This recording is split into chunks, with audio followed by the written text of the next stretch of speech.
Hello friends, welcome to Calix Learning.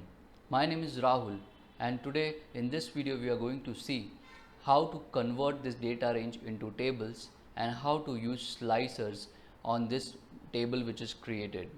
So first let's convert this data range into the table. Click anywhere into this data range and go to insert, click on tables, click OK.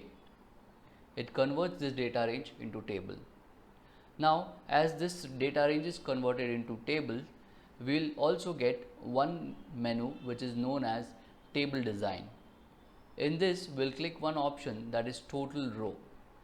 This will give us at the end of the table automatic totals, where we can see that our revenue column is already given us the total. We can just click on that and we get a small arrow on the right side. We can click on that. We see summation. Also we will sum the units also.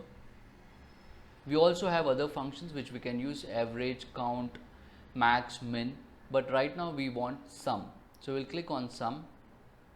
Also you will observe that all the column alphabets which were A, B, C, D are converted into our column titles.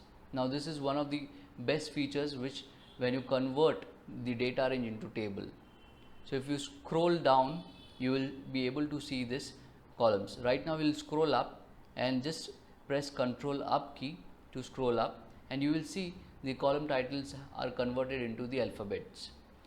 Just to check, if I just do a little bit of scroll down, you will see that it has converted into the column titles. Now let's look at how to create slices for this table. So go to table design and click on insert slicer. You will get a small window for insert slicers. Here we will select location, group, products. Now click on OK.